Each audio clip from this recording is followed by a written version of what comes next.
Se o Senhor não for o construtor da casa, será inútil trabalhar na construção. Se não é o Senhor que vigia a cidade, será inútil a sentinela montar guarda.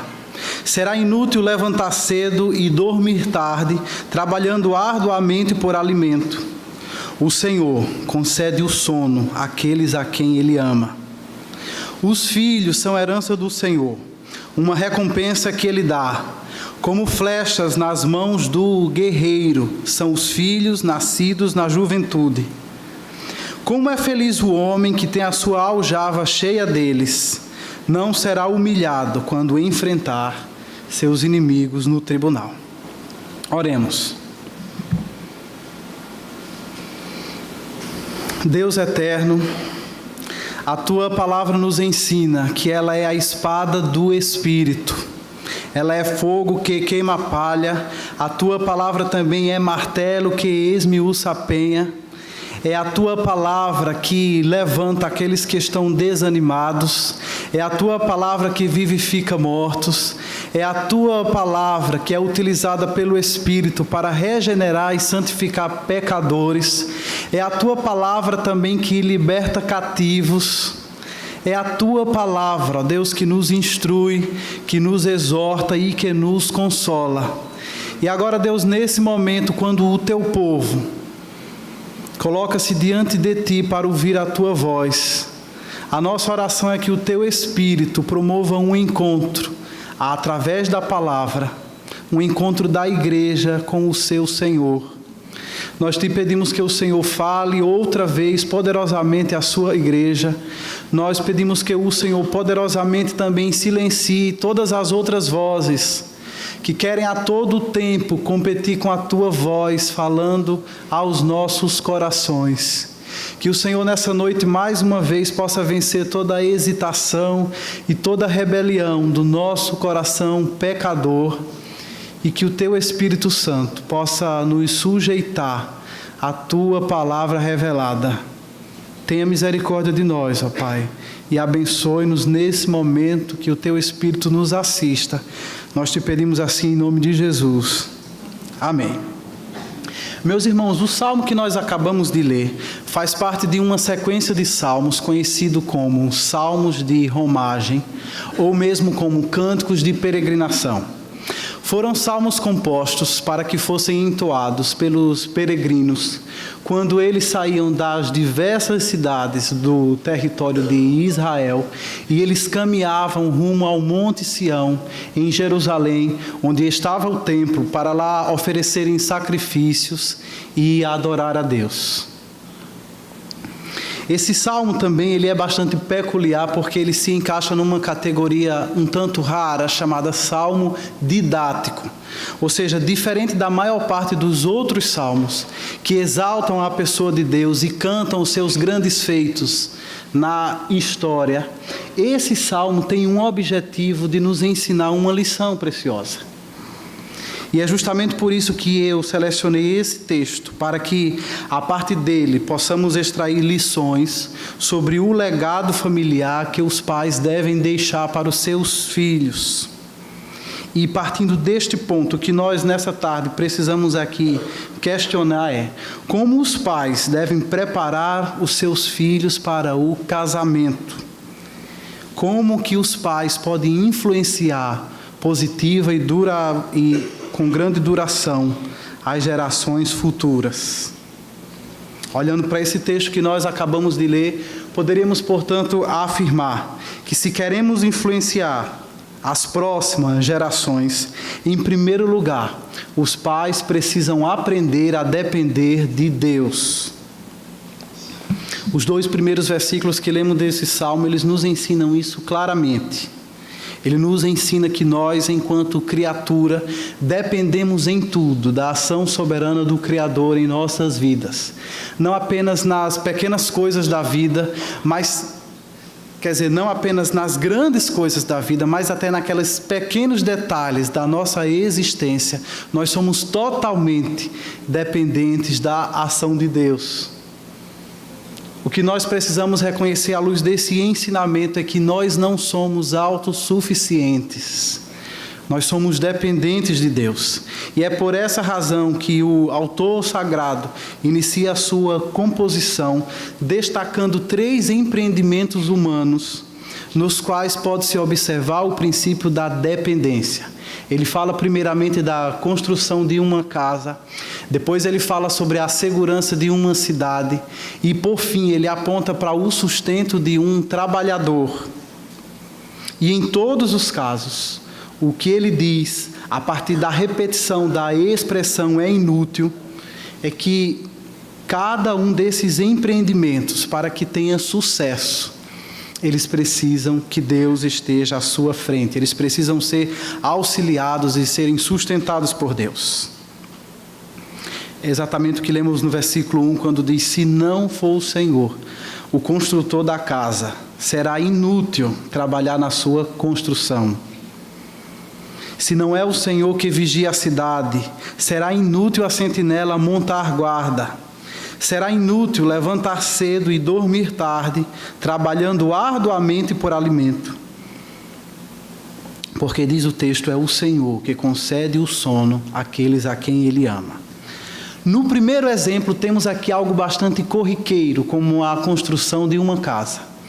E eu fico imaginando esses homens e mulheres de Deus peregrinando rumo ao Monte Sião, atravessando diversas cidades, vilarejos.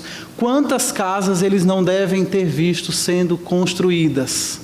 Quantas casas eles não devem ter visto tendo sido reformadas, ampliadas? E cantando estes salmos, eles seriam relembrados que mesmo algo simples, como a ampliação, construção, reforma de uma casa, não dependia apenas de recursos humanos, dependia antes de tudo que o Senhor graciosamente se levantasse e se dispusesse a ser o seu construtor. Depois o Salmo cita a questão da guarda de uma cidade. E ele destaca que por mais que os dirigentes de uma cidade possam levantar um esquema sofisticado de segurança, se não é o Senhor que guarda aquela cidade, então ela pode saber que está em completa vulnerabilidade. Por fim, o Salmo aponta para um trabalhador. E pela descrição que esse Salmo faz dele, trata-se obviamente de um trabalhador ansioso. Diz o texto que ele levanta cedo, ele dorme tarde e ele trabalha arduamente pelo seu pão. Parece que é um homem que não confia em Deus, ele confia na força do seu próprio braço. E esse homem precisava aprender antes de tudo que é o Senhor que dá o sono, é o Senhor que dá a tranquilidade, é o Senhor que dá ao homem a capacidade de desfrutar de um sono reparador. Esse homem precisaria aprender a descansar em Deus. Observe aqui que a intenção do salmista não é desmotivar construtores. A intenção do salmista também não é sugerir que os vigilantes, que os seguranças sejam negligentes no seu dever. A função do salmista não é tampouco desencorajar trabalhadores, sugerindo que eles confiem em Deus à medida em que seguem uma vida preguiçosa. Não, o que o Salmo quer nos dizer é que todas essas classes de pessoas, construtores, seguranças, trabalhadores, eles devem fazer tudo o que for necessário. Eles precisam fazer tudo o que deve de fato ser feito e que se espera deles. Mas que acima de tudo, eles não ponham a sua confiança nos seus próprios recursos. Eles não depositem toda a sua confiança na sua própria capacidade, mas que eles dependam e que eles confiem no Senhor. E é isso que nós precisamos aprender. Nós precisamos entender que o nosso braço é curto demais para nos alcançar aquilo que nós precisamos diariamente. Nós precisamos que a mão do Senhor seja estendida sobre as nossas vidas. E nesse sentido, nós precisamos mesmo aprender a confiar naquele que é poderoso para assegurar que todas as nossas habilidades e que todos os nossos esforços não serão inúteis nele. E eu acredito que aqui o próprio rei Salomão é um grande exemplo dessa verdade. Lembre-se que ele, como rei, foi incumbido pelo Senhor de construir o templo. O pai dele, Davi, desejou fazer isso, mas o Senhor não concedeu. O Senhor havia escolhido Salomão para que ele fosse o construtor do templo. Mas é bem interessante que quando você lê o relato da construção do templo, o que fica muito óbvio é que o Senhor foi o verdadeiro construtor daquele edifício. Embora Salomão tivesse capitaneado todo aquele trabalho, embora a construção daquele edifício tivesse empregado grande quantidade de trabalhadores, na verdade Deus destaca-se como seu grande edificador. Afinal de contas, todo o projeto arquitetônico foi dado por Deus. Toda a decoração, mobília, utensílios do templo foi determinado, foi desenhado, foi projetado por Deus. Foi Deus também que capacitou aqueles profissionais para que eles desenvolvessem as suas atividades dentro do templo. E foi Deus também que proveu os recursos necessários para a construção do templo. E como que ele fez isso? Deus inclinou o coração de pessoas para que elas doassem generosamente. E Deus fez mais ainda. Deus inclinou inclusive o coração de reis de nações pagãs, para que eles, mesmo não sendo adoradores do Senhor, para que eles contribuíssem com essa construção. O Senhor destaca-se como o grande construtor do seu templo, à medida que todos os detalhes do templo não apontam nenhum deles para os seus construtores humanos, mas cada aspecto do templo, cada cômodo do templo, aponta única e exclusivamente para a grandeza do Deus de Israel. Por outro lado, você olha para a Bíblia e você pode contrastar essa realidade com a de outros empreendimentos que não contaram com a aprovação e com a bênção de Deus. Lembre-se, por exemplo, da construção da Torre de Babel. Ali já havia abundância de recursos materiais e recursos humanos. Ali havia tecnologia empregada.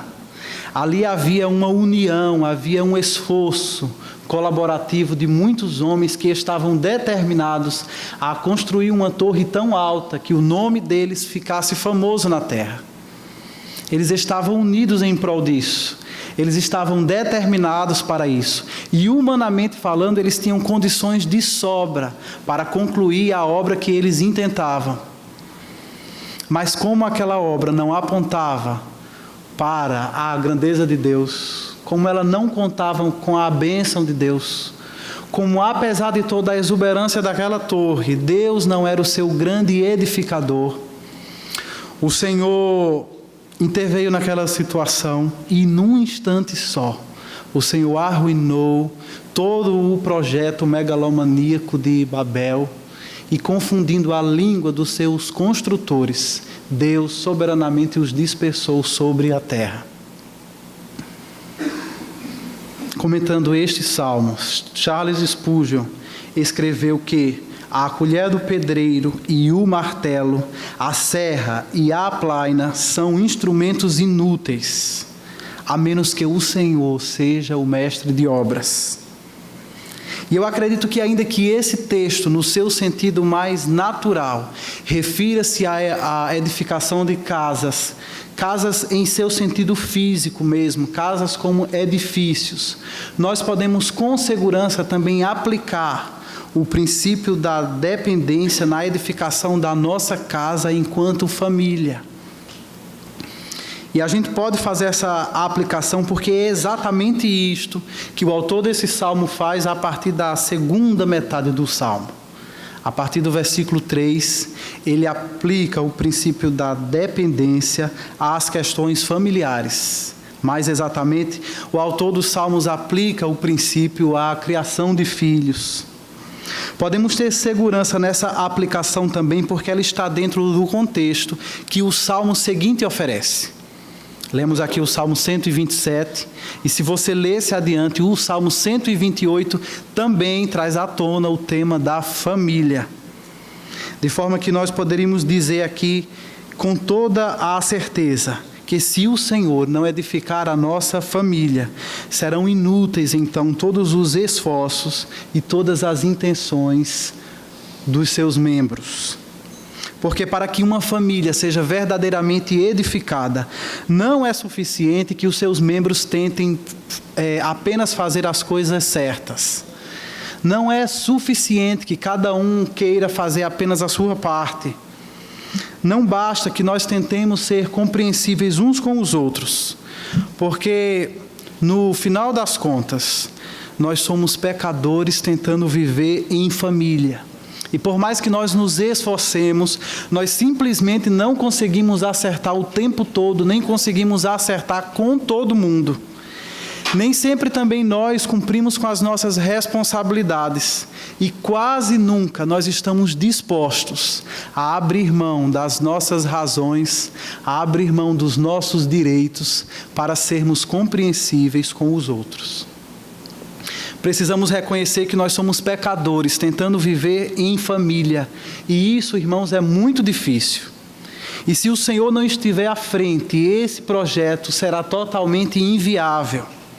Nós somos pecadores tentando viver em família, mas com muita frequência. A dinâmica conjugal, ela desafia cada elemento do nosso eu caído. Às vezes, inclusive, nós somos ingênuos a ponto de pensar que a nossa família seria melhor se nós dispuséssemos de mais recursos financeiros. Se nós pudéssemos ter uma casa maior, se nós pudéssemos comprar mais um carro, ou se nós pudéssemos levar a nossa família para aquelas férias inesquecíveis. Pensamos assim porque acreditamos muitas vezes que as dificuldades que nós temos em família estão relacionadas às circunstâncias externas, e isso não é verdade. As nossas dificuldades são inerentes ao nosso eu interior pecaminoso e caído. Se não fosse assim, os milionários também não se divorciariam. Se não fosse assim, os milionários e os seus filhos não usariam drogas, eles viveriam em paz e em harmonia. E é por isso que, como pessoas pecadoras que somos, a nossa natureza pecaminosa faz com que diariamente nós nos tornemos hostis uns com os outros dentro da nossa própria casa. E como pecadores que somos, tentando viver em família, a nossa maior necessidade não é de uma ajuda externa, não é de um terapeuta familiar. O que todos nós mais precisamos de verdade é do Salvador. O que nós precisamos é de ajuda do alto. Embora muita coisa que possa ser feita em benefício da família, o que nós de fato precisamos não é de uma ajuda profissional, não é de conselhos de um casal mais velho. Todos nós, enquanto pecadores, precisamos mesmo é do Salvador. A nossa maior necessidade é que o Senhor estenda a sua mão sobre as nossas casas e que o Senhor diariamente intervenha em nossa família, fazendo aquilo que toda ajuda externa seria insuficiente. Eu acredito que a minha casa, a sua casa, precisa mesmo é do Salvador. Lembre-se que foi Ele mesmo que disse: sem mim nada podeis fazer. E isso não é outra coisa senão uma forma de dizer também que se o Senhor não for o construtor da casa, será inútil trabalhar na sua construção.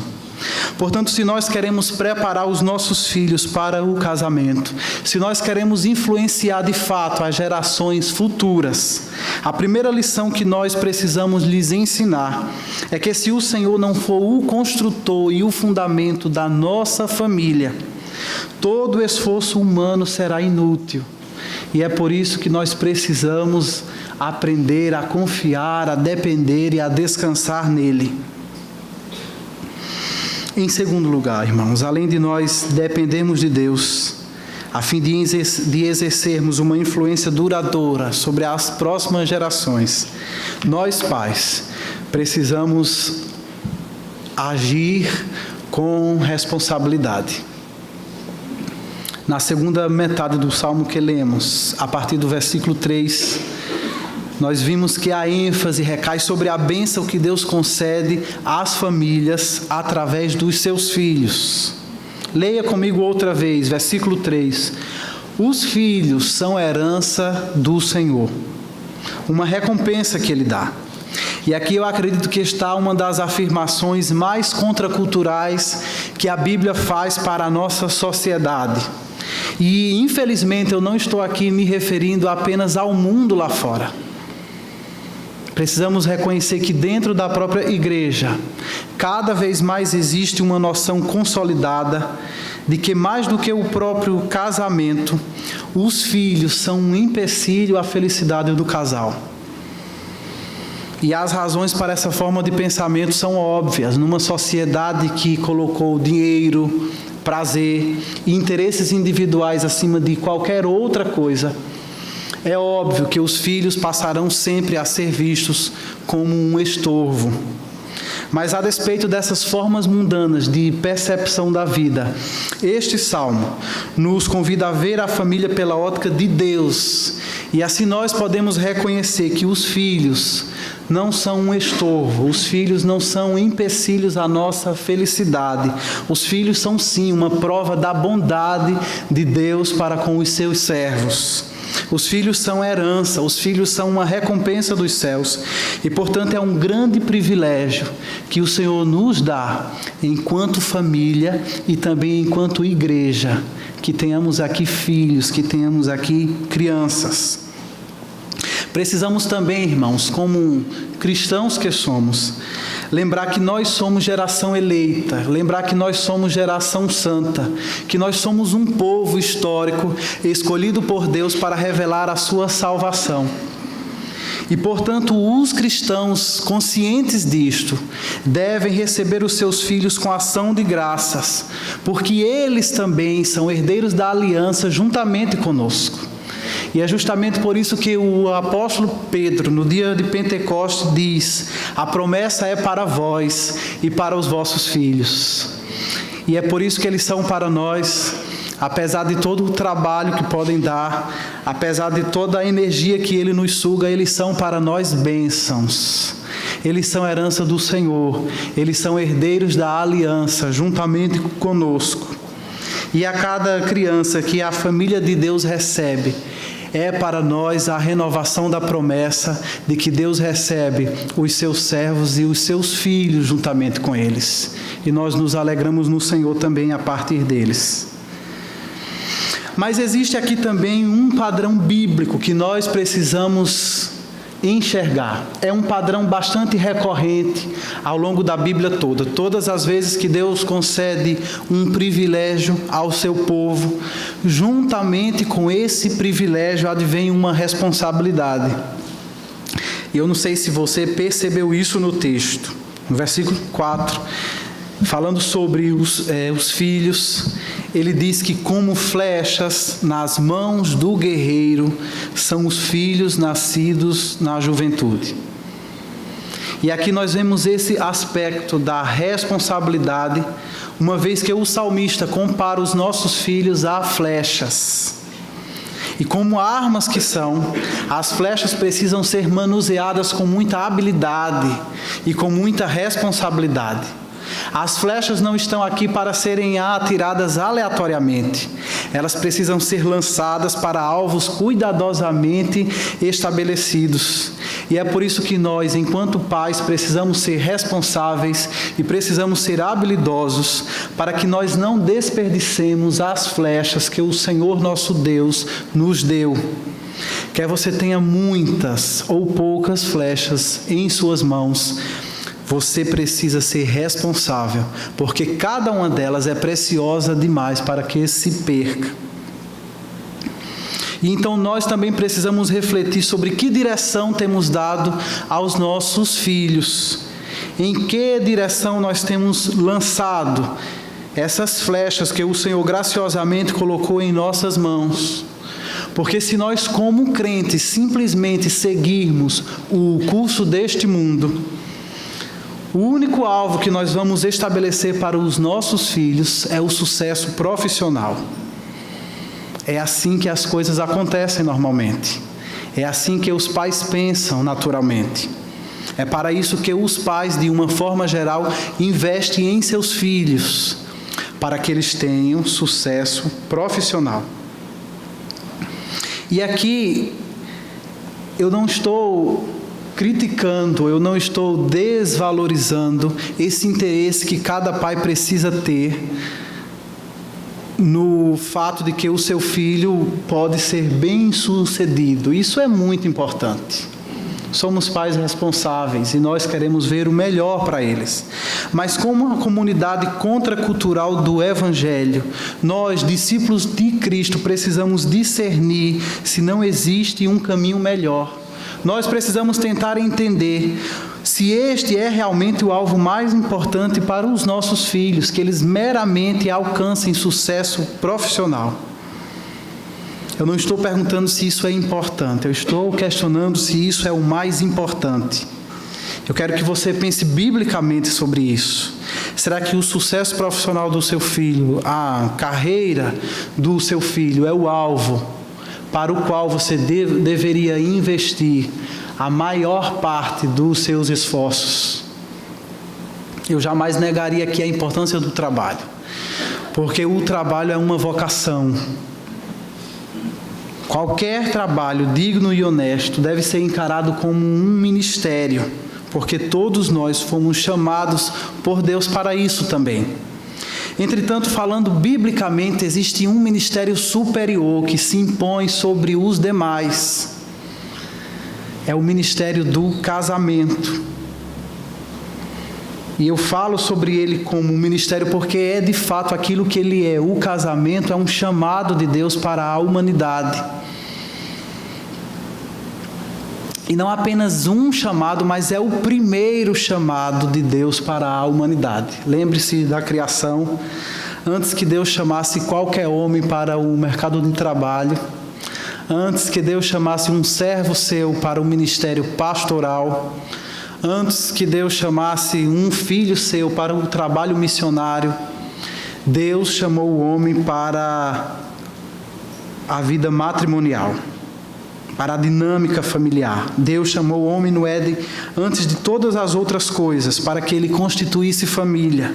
É o que nós lemos lá em Gênesis capítulo 1, quando diz que criou Deus o homem à sua imagem, a imagem de Deus o criou. Homem e mulher os criou. Deus os abençoou e lhes disse: sejam férteis e multipliquem-se. Observe aqui, portanto, que o casamento não é apenas o primeiro chamado de Deus para o homem, mas o casamento também está relacionado com a primeira bênção que Deus declarou sobre a humanidade. De forma que essa é não apenas uma responsabilidade do homem, mas é uma bênção. É a primeira forma da bênção de Deus experimentada pelo homem no Éden. É a capacidade de constituir família. Portanto, dizer que o casamento é o ministério mais importante é algo bíblico. E é algo que nós deveremos consolidar na nossa mente. Eu sei, o mundo não pensa assim. E muitas vezes a igreja também não pensa assim, mas nós precisamos internalizar essa noção. E isso, meus irmãos, é até lógico. Imagine, por exemplo, se uma pessoa precisar optar entre o seu emprego e a sua família, pelo que ela deve optar. Se um pastor, por exemplo, precisar escolher entre seu ministério e o seu casamento, é óbvio que ele deve priorizar o quê? O casamento. Além disso, existem outras evidências bíblicas que apontam para a prioridade do casamento diante de tantos outros ministérios que nós possamos exercer. Você vê, por exemplo, isso quanto às instruções apostólicas sobre os pré-requisitos que um homem precisa preencher para que seja habilitado ao ministério pastoral. Diz Paulo, escrevendo sobre esse assunto, que um candidato ao ministério pastoral deve governar bem a sua própria família. Pois se alguém não sabe governar a sua própria família, como poderá cuidar da igreja de Deus? O que esse texto então nos mostra é que quando uma igreja precisa de novos líderes, o lugar onde ela pode encontrá-los não é nos seminários.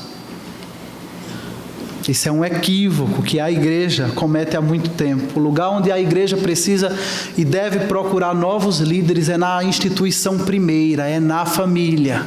É lá que devem ser identificados, que devem ser recrutados os líderes da igreja de Deus. É lá onde os homens são habilitados, treinados, santificados por Deus para, por sua vez, liderar a igreja de Cristo. Entretanto, irmãos, precisamos ser aqui sinceros.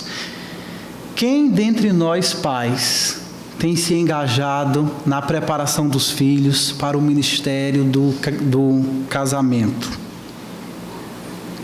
Via de regra, todos nós seguimos o curso deste mundo. E nós temos quase sempre nos preocupado exclusivamente em preparar os nossos filhos para o mercado de trabalho. Me parece que, de uma forma geral, todos nós ignoramos a necessidade de educar os nossos filhos para o matrimônio, como se esse não fosse um ministério, como se isso não fosse algo da maior importância. Nós tão somente investimos na educação formal dos nossos filhos para que eles sejam bem-sucedidos e depois nós ficamos apenas esperando que eles encontrem pessoas certas para que se casem e formem famílias felizes. Além do mais, há um sentimento comum na nossa sociedade de que os pais devem interferir o mínimo possível nas escolhas matrimoniais dos filhos. Isso é bastante incoerente porque desde o nascimento nós pais interferimos em tudo na vida dos filhos. Interferimos em todas as escolhas dos filhos. Mas quando o assunto é casamento, aí nós pais temos preferido observá-los à distância e torcer para que tudo dê certo, para que eles encontrem a pessoa certa e para que vivam felizes para sempre. Outras vezes, pior ainda, como os descrentes orientam os seus filhos quanto ao casamento, pais cristãos também têm reforçado a ideia de que os seus filhos deveriam retardar ao máximo a decisão de se casarem.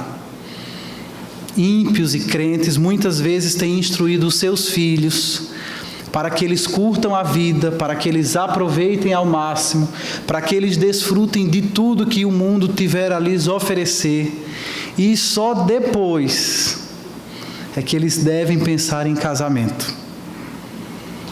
E quando eles tomam a decisão de casar, nós damos o conselho mais mundano que um pai pode dar ao seu filho, que é: meu filho, siga o seu coração. É como se nós estivéssemos rejeitando a sabedoria divina que diz que o coração do homem é mais enganoso do que todas as coisas. Portanto, meus irmãos, nós precisamos mesmo, como crentes, encontrar uma forma melhor de preparar os nossos filhos para o ministério do casamento. Nós não podemos nos acovardar, nós não podemos nos acomodar e achar normal que eles saiam por aí à procura de um cônjuge baseado em expectativas vagas, sem terem parâmetros claros acerca daquilo que eles devem ser e do tipo de pessoa que eles precisam encontrar. Nossos filhos precisam ser instruídos na própria Bíblia, em todo o conselho de Deus. Nossos filhos precisam ser instruídos em toda a sabedoria de Deus. Nós não podemos deixar que eles simplesmente sigam a sabedoria do mundo. Nossos filhos precisam conhecer a sabedoria de Deus revelada na Bíblia. E é isso que os pais, e especialmente o pai, como líder da sua casa, precisa fazer com os seus filhos. Voltando outra vez para esse salmo, ele nos diz que os filhos são flechas nas mãos do guerreiro. Ou seja, a metáfora ela não compromete apenas os filhos para que sejam flechas. A metáfora compromete também os pais para que eles sejam guerreiros. E é exatamente isso que um pai precisa ser. Flechas foram feitas para serem utilizadas por homens valentes, que chamam para si a responsabilidade de direcionar os seus filhos para os alvos certos, inclusive os alvos certos quanto ao casamento. Basta, por exemplo, uma rápida olhada nos 5 primeiros livros da Bíblia e nós vamos ver quais eram as responsabilidades que a lei do Senhor estipulava para os pais em relação aos seus filhos. De uma forma geral, sabemos que a lei estabelecia que era dever do pai instruir os seus filhos na lei do Senhor, para que eles fossem obedientes a ela em todos os aspectos da vida, e não apenas naqueles aspectos da espiritualidade. Por exemplo, em relação aos seus filhos homens, diz a palavra de Deus que o pai deveria instruí-lo a ser um exemplo de fidelidade e devoção ao Senhor. Os pais também deveriam instruir seus filhos e ser exemplo para eles na administração da terra e nos negócios da família de acordo com a lei. Os pais precisavam instruir os seus filhos quanto à provisão das necessidades básicas da família, contra as ameaças externas que se abatem na família e quanto à manutenção da harmonia dentro do lar. Já em relação às filhas, a lei de Deus determinava que é dever do patriarca proteger a sua filha de homens predadores, para que elas mantivessem a pureza e assim elas pudessem honrar seus pais e honrar também o seu futuro esposo. O patriarca deveria também planejar o casamento da filha, ajudando a encontrar um marido adequado e tomando também as providências necessárias. O pai deveria proteger a sua filha de votos irrefletidos e o pai, por fim, deveria cuidar da sua filha, caso ela fosse abandonada. E é bem verdade, irmãos, que nós não estamos debaixo do regime da lei civil de Israel, mas essa lei ela é também palavra de Deus. E como toda palavra, toda escritura é útil, nós precisamos encontrar o princípio subjacente à lei, porque ainda que nós não estejamos em necessidade de atentar para a letra da lei, o princípio da lei ainda é palavra de Deus que se impõe sobre nós, cristãos do século XXI. A partir desse texto, então, nós podemos observar que é dever do pai, como chefe da família, instruir seus filhos. E a mãe, como auxiliadora idônea, deve ajudar o seu marido nessa tarefa árdua. Observe que eu não estou aqui defendendo casamentos arranjados, não se trata disso. A questão é que, à luz da palavra de Deus, nós pais devemos fazer muito mais do que mandar os nossos filhos para o mundo e esperar que eles voltem com alguém digno. Devemos ensinar os nossos filhos o que significa masculinidade bíblica, devemos ensinar às nossas filhas o que significa feminilidade bíblica, devemos instruí-los acerca do que Deus esperará deles quando eles forem adultos. Devemos caminhar com os nossos filhos em todo o processo de encontrar a pessoa certa e, eventualmente, devemos alertá-lo quanto a pessoas que não estejam à altura do padrão divino. Eu também não estou aqui para defender padrões exagerados, para os quais nenhum mortal se qualificaria.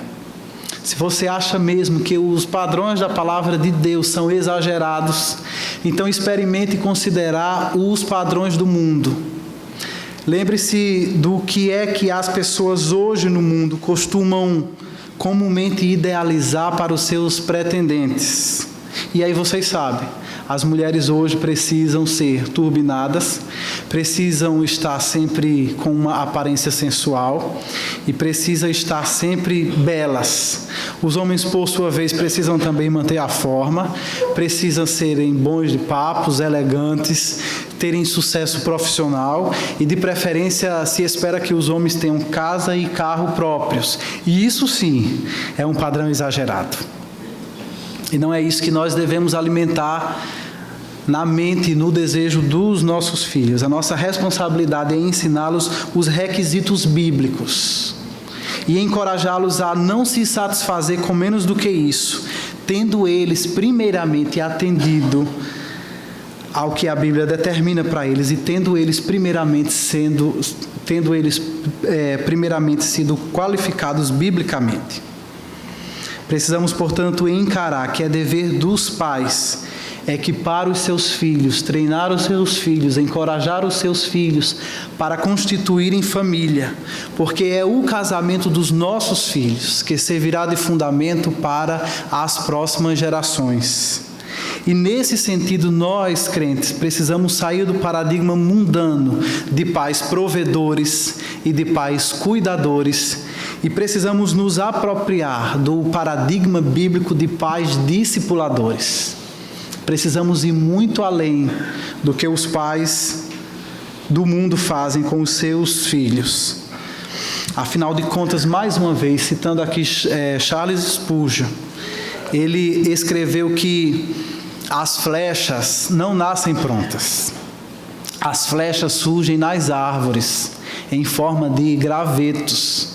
E elas precisam ser lapidadas, elas precisam ser esculpidas para que se tornem flechas ágeis. Portanto, eu sei que isso é desafiador demais para nós. Isso é desafiador demais para nós que vivemos nesse mundo degenerado. Um mundo que celebra a liberdade com a mesma intensidade com que foge das suas responsabilidades. E isso tem reflexos diretos na família. Os pais, por exemplo, fogem das suas responsabilidades e optam por interferir cada vez menos nas decisões dos seus filhos. Os filhos, por sua vez, ávidos por liberdade, estão cada vez menos dispostos a aceitar a interferência dos pais nas suas decisões cotidianas. E o nosso mundo chegou a ponto de que agora estão querendo nos ensinar que nós, pais, não devemos influenciar nem mesmo na sexualidade dos nossos filhos. E temos aí a famigerada ideologia de gênero, que apregou que os pais não devem sequer fazer distinção entre roupa de menino e roupa de menina, entre brinquedo de menino e brinquedo de menina. O que eles nos dizem é: deixa que eles mesmos escolham, deixem que eles tomem as suas próprias decisões, não os influenciem.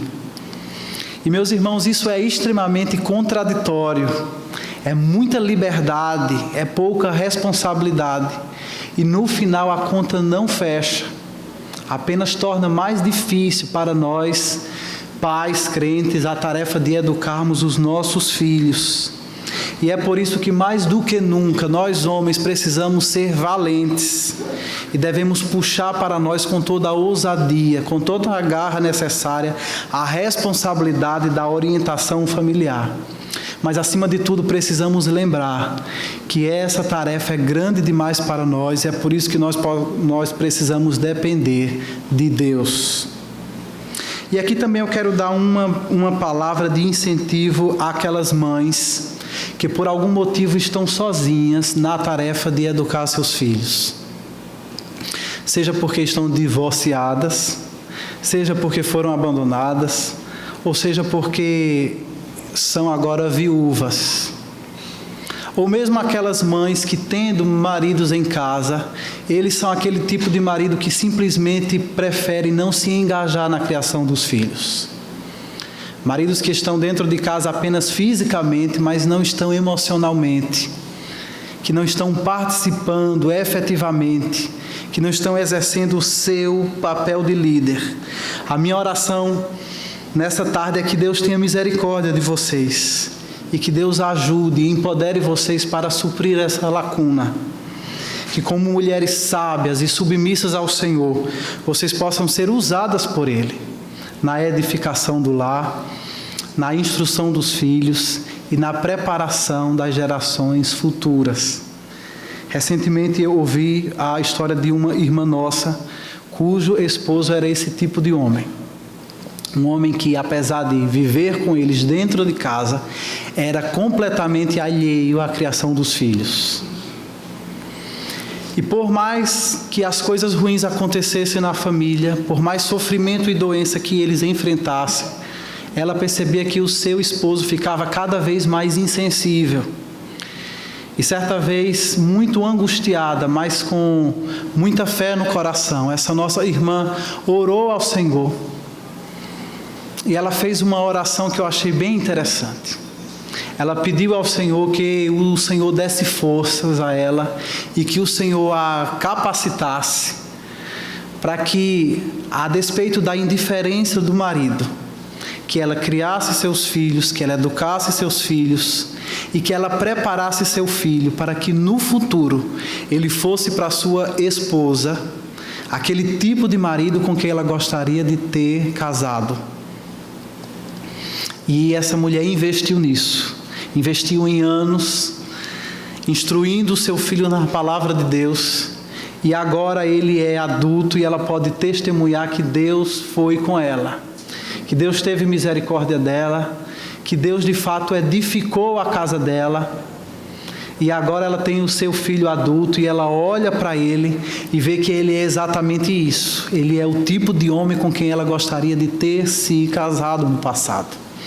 Agora ele é adulto, a criança, cresceu e é um homem preparado para a vida, preparado para o ministério do casamento e preparado inclusive para o ministério pastoral.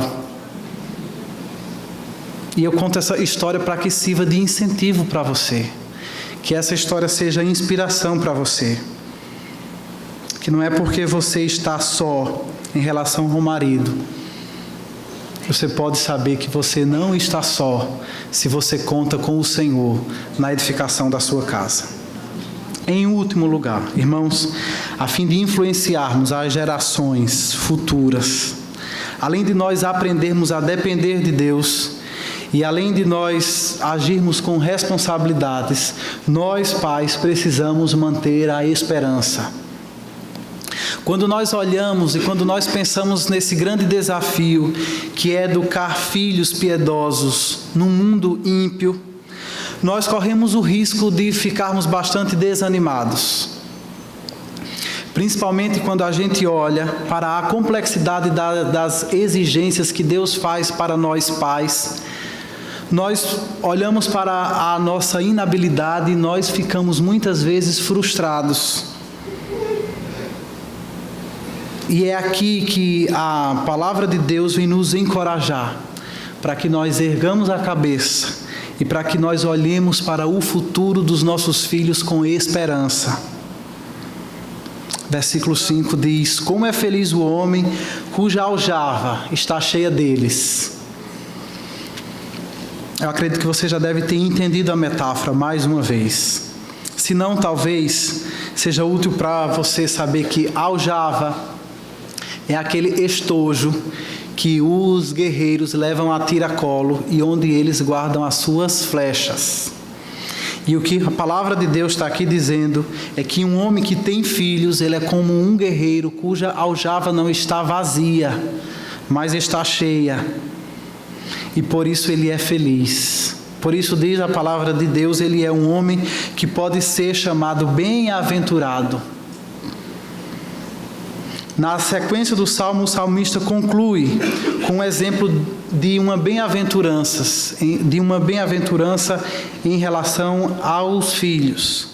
Ele diz: não será humilhado esse homem guerreiro cuja aljava está cheia de flechas, ele não será humilhado quando enfrentar os seus inimigos no tribunal. Obviamente que essa não é a única vantagem, que esse não é o único lado positivo de você ter filhos. Isso aqui é dito para nos dar uma ilustração de como os filhos podem ser uma bênção para nós no futuro. No caso do Salmo, ele refere-se à bênção de que, na velhice, os filhos poderiam defender o direito dos seus pais idosos diante de um litígio judicial.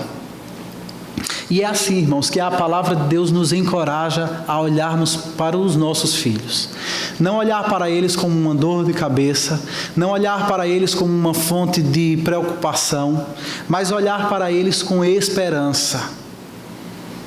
E essa esperança, ela não está fundamentada noutra coisa senão na sabedoria de Deus, que nos promete que os nossos filhos são flechas, os nossos filhos são herança e os nossos filhos são recompensa de Deus, e que eles poderão ser para nós inclusive uma fonte de consolo e cuidado nos dias da adversidade. Eu sei que essa aqui não é uma regra absoluta. Nós estamos aqui diante de um salmo didático, escrito pelo mesmo autor do livro de Provérbios. E um cuidado hermenêutico que nós precisamos tomar na interpretação da literatura de sabedoria é que esses conselhos proverbiais, eles não são promessas, eles são conselhos. Eles são máximas da sabedoria divina. Eles não nos dizem o que acontece inevitavelmente com todo mundo. Eles nos dizem o que costuma acontecer com aquelas pessoas que dão ouvidos à sabedoria divina. Então, talvez é possível que você conheça a história de algum pai crente, piedoso, que criou o seu filho na disciplina e na admoestação do Senhor. E apesar disso, seus filhos só lhe trouxeram tristeza. Apesar de todo esforço, apesar de todo investimento, os seus filhos só lhe trouxeram vergonha. Eu sei que de fato isso às vezes acontece, porque nós vivemos num mundo caído. E aqui nesse mundo nós estamos sujeitos a todo tipo de riscos, inclusive na criação de filhos. Mas a palavra de Deus vem a nos ensinar que esses são casos excepcionais. Via de regra, aqueles pais que são zelosos em criar os seus filhos de acordo com a palavra de Deus, eles costumam colher bons frutos. E mesmo aqueles pais cujos filhos os decepcionaram, eles podem se alegrar no Senhor, porque eles sabem que quando um dia eles forem prestar contas a Deus, quanto aos seus filhos, eles não serão julgados pelos resultados obtidos. Eles serão julgados por Deus pela fidelidade com que criaram os seus filhos de acordo com a palavra. E nisso eles podem encontrar alegria e eles podem encontrar satisfação de Deus. O mais importante não são os resultados que nós obtemos. Mais importante é a fidelidade à palavra com a qual nós buscamos edificar as nossas casas na dependência de Deus. Finalmente, meus irmãos, a nossa esperança não está baseada na nossa própria capacidade, não está baseada nos nossos métodos, não está baseada em nossas habilidades relacionais. A nossa esperança, ela está baseada no Senhor. A nossa esperança está fundamentada na sabedoria divina. E se temos esperança, é porque acima de todos os desafios e riscos inerentes à criação de filho, o Senhor não nos abandonou à nossa própria sorte. O Senhor nos deu a sua palavra.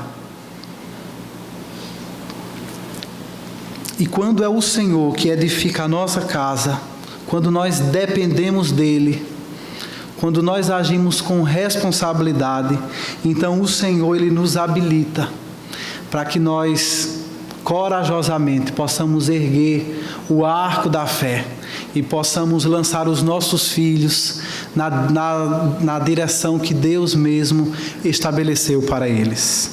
E nós podemos andar na contramão do mundo, e nós podemos resistir a toda a força e a toda a sedução que o mundo deseja exercer sobre a nossa casa. E nós podemos então, auxiliados por Deus, encorajados por Ele, ter esperança no futuro e exercer assim uma influência positiva sobre as nossas próximas gerações, para que o nome de Deus seja exaltado na família dos nossos filhos, tanto quanto Ele tem sido exaltado na nossa família hoje.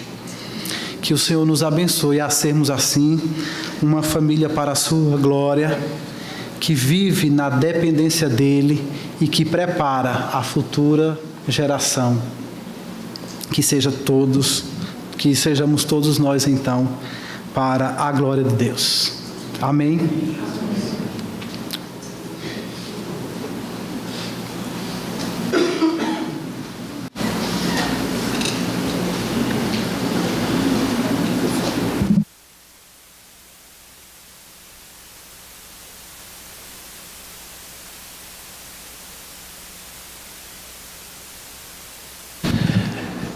Espero, irmãos, que esta palavra encontre um bom lugar nos nossos corações. Que você tenha sido encorajado, exortado, chamado à atenção e, acima de tudo, chamado à esperança de criar filhos, de ter filhos na palavra e para a glória de Deus. Vamos celebrar a ceia do Senhor. Quero convidar os presbíteros e diáconos que estão escalados para este momento. Quero que vocês estejam comigo aqui à frente. Pastor André, presbítero Diogo também, por favor. Vamos curvar as nossas cabeças, irmãos. Depois de ouvir esta mensagem, vamos fazer uma oração em preparação para esta mesa, lembrando dos desafios que acabamos de ouvir, da negligência que temos vivido, dos pecados que temos cometido, das muitas dificuldades que possivelmente nós enfrentamos. Vamos pedir a Deus a bênção dele sobre este momento e também sobre estes elementos. Presbítero Wilson, por favor, meu irmão. Pai querido, nós queremos nesse instante, com os nossos corações agradecidos por tudo o que ouvimos da Tua Palavra nesta noite. Mas também queremos, ó Deus, neste momento, agradecer a Ti, Senhor, pela certeza absoluta da vida eterna. Porque Jesus Cristo pagou um preço em favor de cada um sem nós merecermos. Ele entregou a sua vida. E por isso, nesta noite, Senhor, nós estamos diante da Tua mesa, participando do pão e do vinho, relembrando, Senhor, todo o sacrifício realizado na cruz em nosso favor. Recebe a nossa gratidão e ajuda-nos em tudo. Em nome de Cristo. Amém. Ao receber os elementos, eu peço que você se coloque de pé e cante conosco uma canção enquanto esperamos para que toda a família participe ao mesmo tempo dos elementos.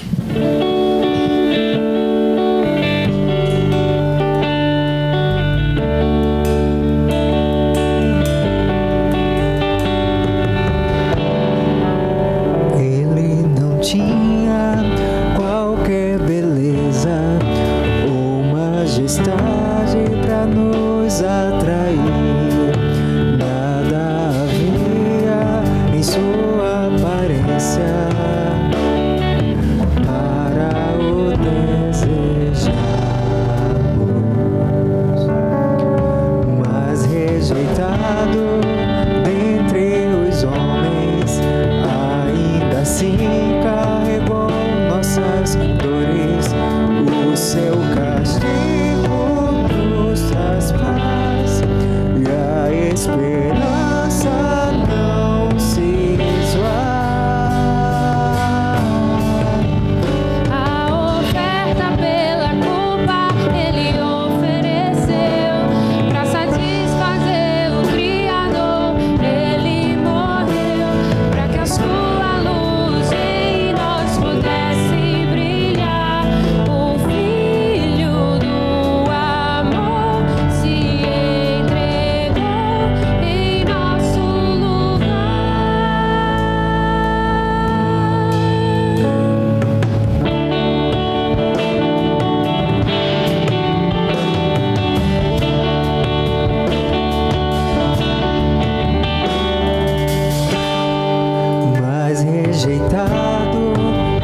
Louvado seja o Senhor, irmãos. O texto inspirado nos diz que na noite em que ele foi traído, Jesus tomou um pão, o partiu e, dando aos seus discípulos, ele lhes disse: este é o meu corpo, que será dado em favor de vocês. Não apenas coma este pão com a boca física que tem. Veja o Cristo pregado no maldito madeiro por você, pelos olhos da fé. Não é meramente uma tradição religiosa, irmãos. É uma santa instituição de Cristo, que tem por propósito despertar mentes e aquecer corações quanto ao que Ele fez de mais importante por você. Se você vai ser curado ou não, não sei. Se você vai ter 10 filhos, 2 filhos, não sei. Se você vai casar ou não, não sei. O melhor que Deus poderia fazer por você foi dar o seu próprio filho, que morreu no seu lugar na cruz do Calvário, recebendo toda a ira de Deus sobre si. O que deveria cair sobre você eternamente, caiu de uma vez só sobre ele. E por isso, com ou sem saúde, com muitos ou poucos filhos, quer vivendo muito ou pouco nesta terra, se você tem a Cristo, você tem tudo para sempre. Então coma este pão em adoração, lembrando-se dele e do que ele fez por você na cruz do Calvário. Façamos isso, irmãos.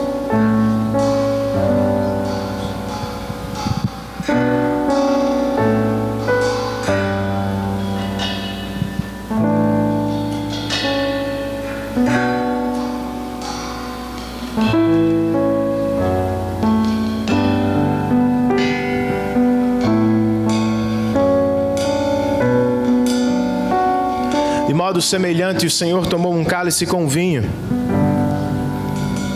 e antes de passar de mão em mão, ele disse aos discípulos: este cálice celebra a nova e eterna aliança que tenho com vocês. Comam deste pão, bebam deste vinho, anunciando a minha morte até que eu venha.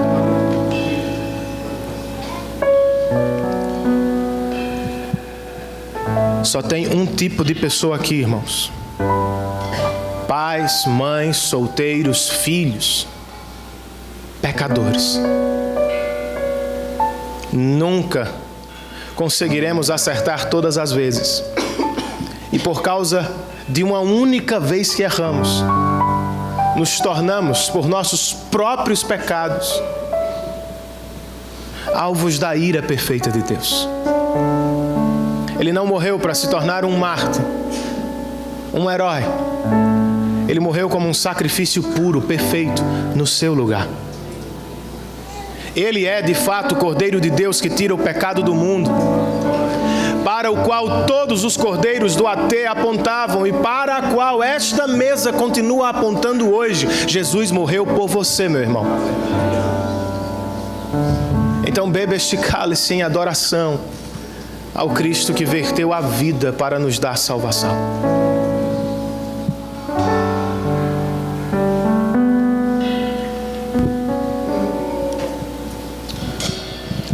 A segunda estrofe.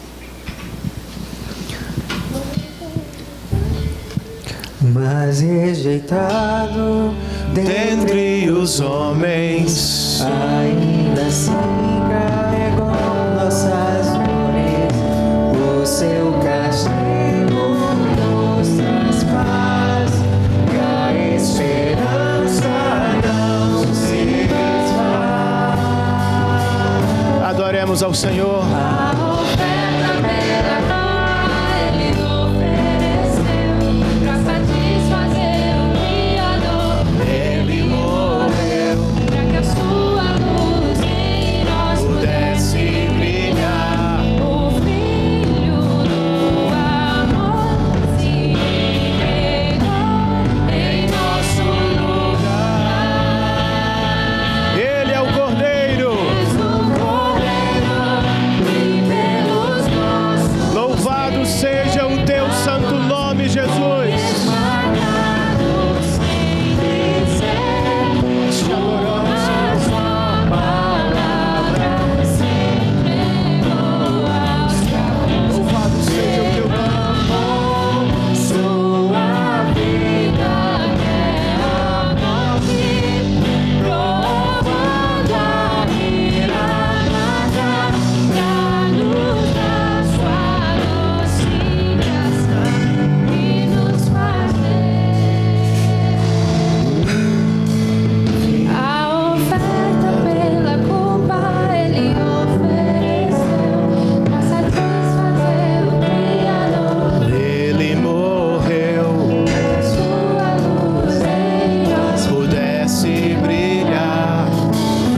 Senhor, nós queremos bendizer o nome do Teu Filho Jesus Cristo.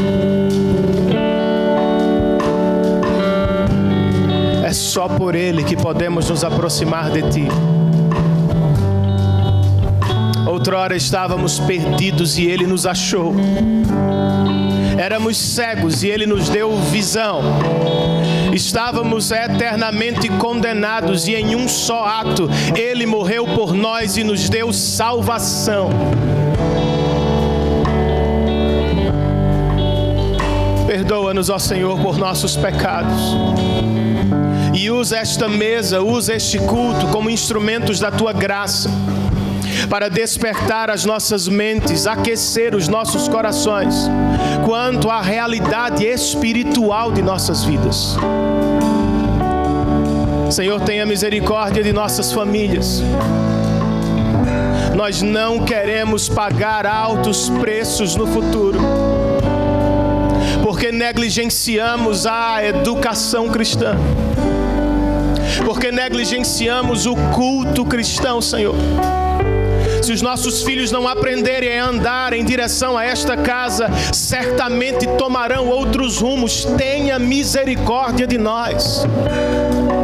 O que mais importante poderíamos fazer no dia que se chama pelo Teu nome?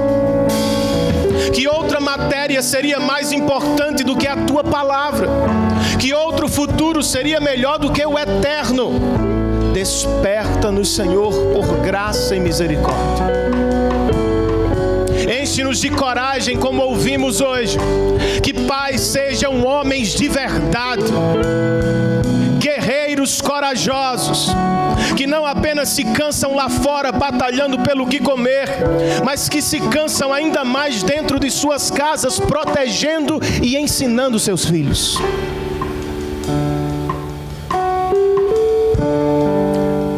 Que mães sejam sábias, sábias conselheiras, sábias ajudadoras. E que se algumas entre nós vivem como ouvimos, como homens negligentes, que elas se lembrem nesta tarde: o Senhor é suficiente. Muito obrigado a Deus por tudo o que fizemos aqui. E muito mais por tudo que o Senhor está fazendo nos nossos corações. Leva-nos em paz aos nossos lares. Nos dá uma semana de reflexão e de engajamento com o que ouvimos. É o que nós te pedimos em nome de Cristo e para a glória dele. Que o amor de Deus, nosso bendito Pai, irmãos, que a graça salvadora e fortalecedora de Cristo Jesus, que a comunhão, o poder, a consolação, o cuidado, a presença do Santo Espírito de Deus estejam sobre todos nós, estejam também sobre os nossos irmãos espalhados pela face da terra. E todos nós, em uma só voz, dizemos: amém. Que Deus os abençoe.